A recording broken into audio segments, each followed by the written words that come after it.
Eh bien bonjour à toutes et à tous, c'est Anthony Klinger de la chaîne Acadev et aujourd'hui on se retrouve pour une toute nouvelle vidéo en HTML, CSS et JavaScript dans laquelle je vais vous apprendre à faire ce genre d'effet. Voilà, donc c'est un effet assez sympa que vous pouvez reproduire sur pas mal on va dire, d'endroits sur vos sites web qui peuvent tout de suite donner un aspect plus interactif avec l'utilisateur et surtout un aspect plus moderne comparé à ce qui se fait. Alors, pour cette vidéo, contrairement à ce qu'on pourrait penser, il va vraiment pas falloir avoir de grosses connaissances en JavaScript, alors qu'on pourrait penser que là, vu qu'il y a des mouvements de souris, qu'il y a une lumière, une lueur derrière qui suit la souris, qui se positionne sur la page, etc., on pourrait penser qu'en JavaScript, il faudrait avoir des grosses connaissances, avoir des grosses compétences. Et bien en fait, pas du tout. Vous allez voir qu'en seulement même pas 10 lignes de JavaScript et avec un peu de CSS, on arrive à ce résultat-là. Donc avec des fonctionnalités natives, j'allais dire d'HTML, CSS, et du coup vous allez voir qu'on arrive rapidement à ce genre d'effet. Avant d'aller plus loin dans cette vidéo, je tenais à vous remercier parce que c'est la première vidéo que je fais après les 1000 abonnés. Donc même si aujourd'hui sur YouTube 1000 abonnés c'est pas grand chose, 1000 abonnés qui sont tous passionnés par le dev, ça me fait extrêmement plaisir d'avoir une communauté aujourd'hui qui est quand même un minimum grande, on va dire. 1000 abonnés, ça fait toujours plaisir, donc n'hésitez pas à vous abonner à la chaîne si ce n'est pas encore le cas et à laisser un pouce vers le haut si cette vidéo vous a plu. Alors, trêve de bavardage, on va commencer tout de suite par développer tout ça. Donc vous voyez qu'ici, moi j'ai 6 cards en mode dark, hein, vous pouvez le faire en mode light, évidemment mais l'effet sera moindre, puisque là vous voyez que ça a vraiment l'effet de, on allume une lampe torche un peu sur les cartes. Donc pour faire ça, on va rafraîchir la page, voilà, comme ça je suis sur une page entre guillemets vierge. Et ce qu'on va commencer par faire, donc là je suis sur VS Code, donc la première chose que je vais faire c'est appuyer sur point d'exclamation et tab et du coup ça va me créer ici une base HTML. Donc ça c'est le classique que je vous ai déjà expliqué d'ailleurs sur cette chaîne qui va vous permettre d'avoir une template HTML de base très rapidement. Maintenant tout de suite ce qu'on va faire c'est qu'on va créer un nouveau fichier dans notre dossier, moi j'ai un dossier UX ici qu'on va appeler style.css. Voilà, et ici ce qu'on va faire c'est que par défaut pour l'instant on va rien mettre du tout. On va rajouter par contre la feuille de style ici en la reliant. Voilà.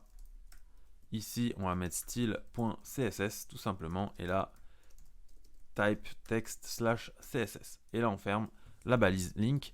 Et normalement, tout est OK. Alors maintenant, ce que je vous propose de faire dans un premier temps, ça va être évidemment de créer la structure HTML avant même de nous pencher directement sur le CSS et sur le JavaScript. Donc pour commencer, on va créer une nouvelle div dans notre body qu'on va appeler cards par exemple. Donc évidemment, vous faites comme vous voulez vous. Sauf que moi, voilà, je le fais comme ça avec un ID. Et à l'intérieur de cette div cards, on va avoir des cards. Donc pour ça, en fait, on va tout simplement faire un div class card, au singulier cette fois-ci. Et dans ces cards-là, on va avoir plusieurs choses. On va avoir une partie haute avec l'icône, une partie basse avec ce qu'on appelle les informations par exemple. Donc pour ça, on va d'abord créer une première div qu'on va appeler card content.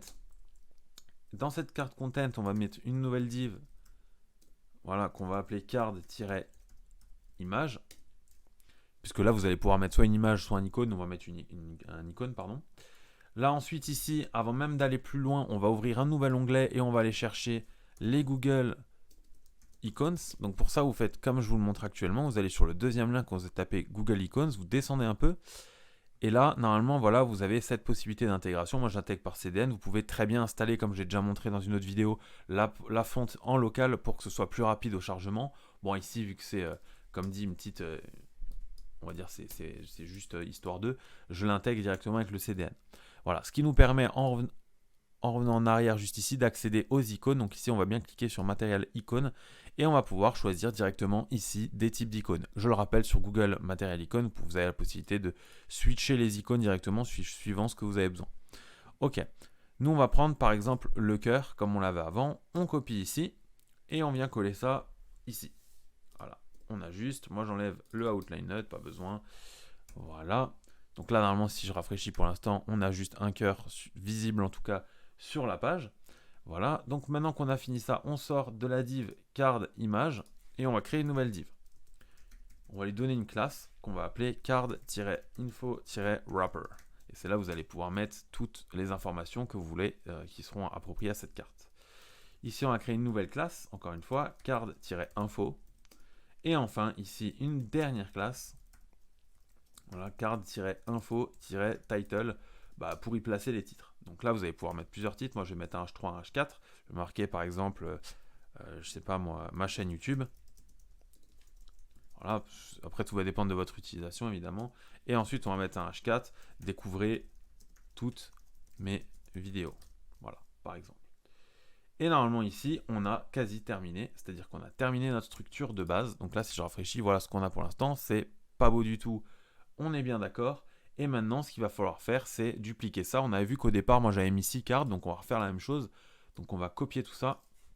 Voilà, on va faire 1, 2, 3, 4, 5, 6. Alors là, on a nos... Alors j'en ai 7, évidemment. Hop. Et voilà, j'ai mes 6 chaînes YouTube, enfin mes 6 cartes. Et maintenant, on va pouvoir passer au style.css. Alors, dans style.css, qu'est-ce qu'on va faire pour débuter?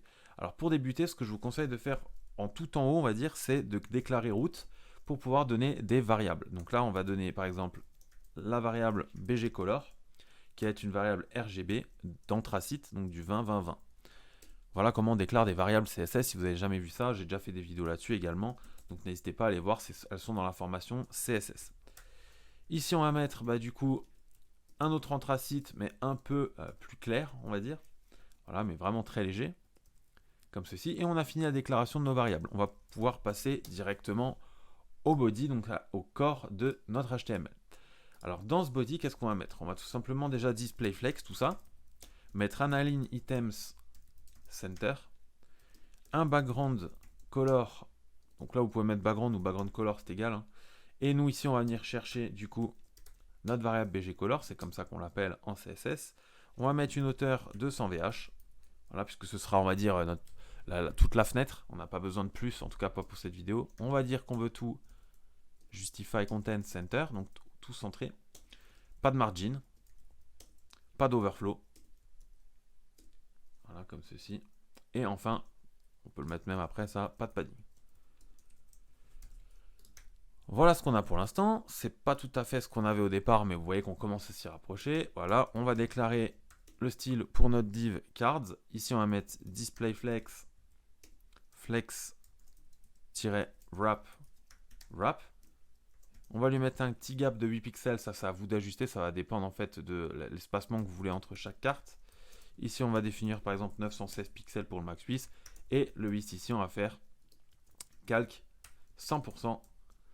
moins 20 pixels. Voilà, tout simplement. Donc ça, pour ceux qui ne savent pas ce que c'est tout simplement une fonction CSS qui vous permet de calculer 100% de la taille moins 20 pixels. Voilà. Voilà ce que ça nous donne pour l'instant. C'est pas trop mal. Maintenant, on va continuer à directement faire un card over.card after avec 2 points, évidemment. Et là, tout ce qu'on va faire, c'est mettre un opacity 1. Pour l'instant, tel quel, ça ne va rien changer du tout. On est bien d'accord. Mais ça va anticiper la suite. Maintenant, on va déclarer le style pour une carte, et c'est là où ça va devenir assez intéressant, quand même. Voilà. On va mettre un background color RGBA, où là, on va mettre du blanc, mais avec 10% d'opacité, donc pour ça, vous faites ça. Voilà, ou 0.1, c'est pareil. On va lui remettre un petit border radius de 10 pixels. On va leur mettre également un cursor pointer, puisque, admettons qu'on y mette des liens ou des choses comme ça, ou des fonctions là-dessus. On va également les mettre en display flex avec une hauteur de 260 pixels, flex direction colonne et position relative. Et enfin pour terminer, une width de 300 pixels. Comme ça on lui a donné un peu tout ce qu'on voulait en général. Et là on commence à avoir quelque chose qui ressemble à quelque chose. Tout simplement. Ok, donc là maintenant c'est pas trop mal, c'est pas trop dégueu. On continue notre petit style. Donc pour ça on va faire .card-de over sur le before. Et là, pareil, on va lui mettre un opacity à 1. Pour l'instant, encore une fois, vous voyez que ça ne change rien. Mais encore une fois, on va dire, on va un peu en avance pour ne pas être paumé après. Là, on va gérer le before et le after, tout simplement. Et qu'est-ce qu'on va leur mettre? On va leur mettre un border radius inherit. Voilà, pour pas que ça tienne du parent. Content, on le met à nul pour que nos before et nos after soient visibles, évidemment, sinon ça vaut rien. Vous le savez, normalement, avec les pseudo-éléments.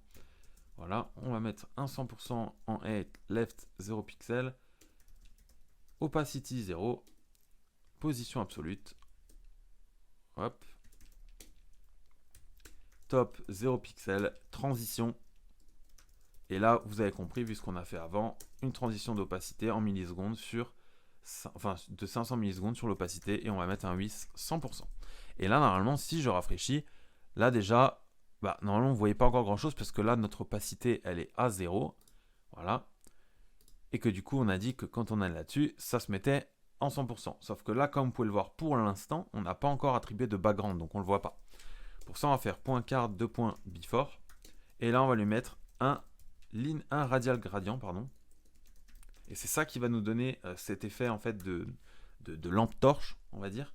Donc là, on va lui donner 800 pixels, circle, donc ça c'est pour lui dire qu'on a un cercle de 800 pixels, grosso modo, qui commence, et c'est là où ça devient intéressant, à la variable mouse-x, qui est en fait la position en x de la souris, vous l'avez compris je pense, et pareil pour mouse y, qui est la position en y de la souris. Après ça, vous mettez une petite virgule, on va lui donner la couleur, donc vous en doutez, si on veut une couleur un peu type lampe torche, on va aller chercher vers du blanc très très clair, avec une opacité réduite, et enfin, transparent, on va lui donner 40% de transparence. Voilà. Et là, normalement, si on met un z-index, on va mettre un z-index à 3 qui devrait le faire. Normalement, là déjà, ça devrait être pas trop dégueu.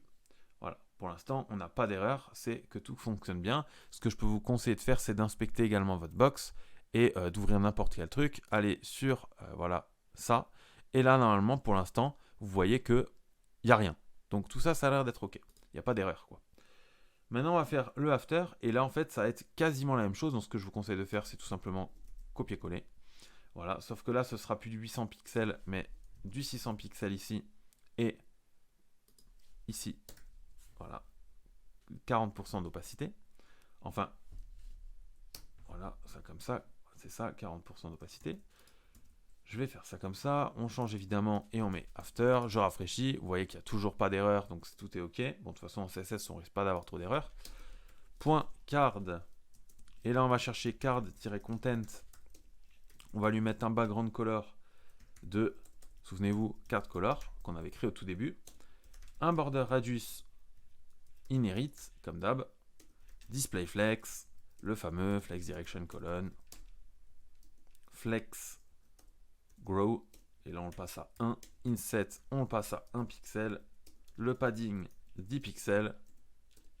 Voilà, la position relative, vous allez voir après pourquoi, mais là en fait il n'y a vraiment rien de compliqué dans ce que je fais, c'est pour ça que enfin c'est pas position relative, je dis une bêtise, je crois que c'est position absolue plutôt, ouais. Absolute, et z-index 2. Voilà.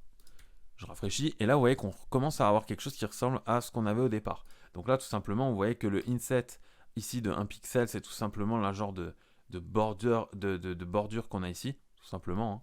Voilà, à l'intérieur de notre box.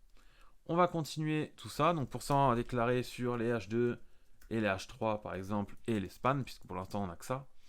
Une color de RGB 240, 240, 240, qui est un gris clair finalement.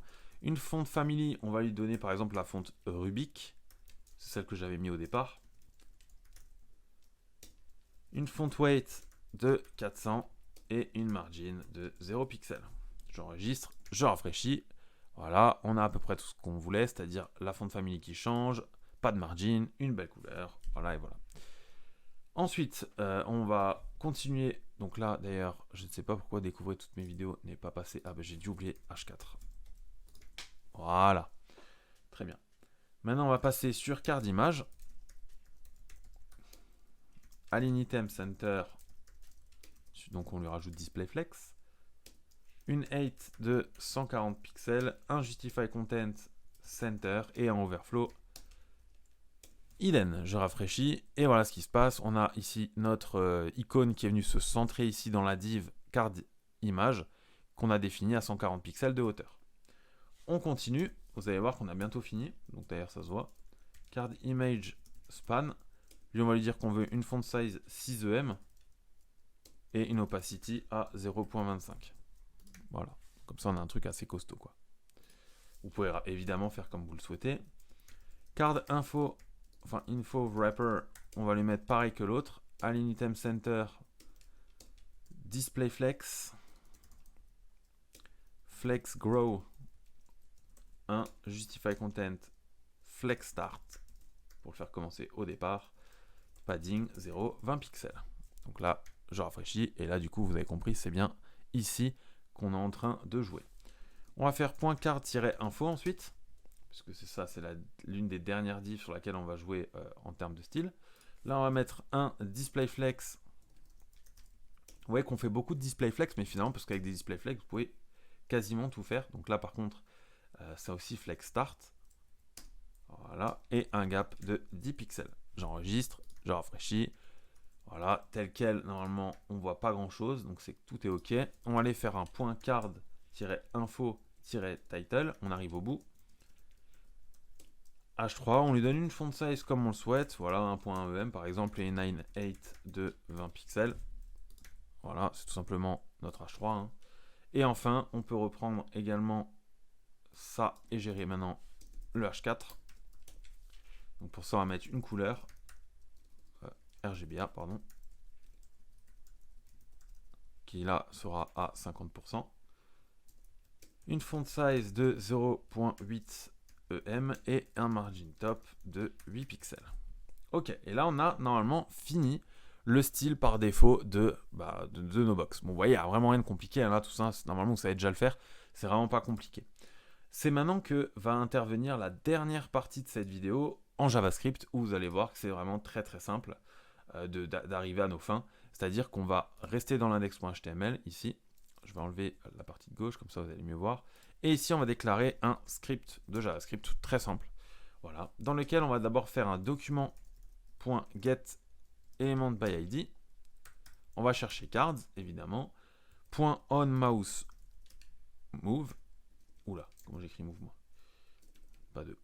Voilà, onMouseMove égale E, donc l'event. Et là, on ouvre des accolades. Donc, on a notre fonction qui est déclarée sur onMouseMove. Et là, on va faire une boucle. Donc, for const card of document.get element by class name card. Bon, alors ça, vous avez plusieurs manière pour l'écrire, hein. Vous pouvez faire une boucle en for, un for each, peu importe.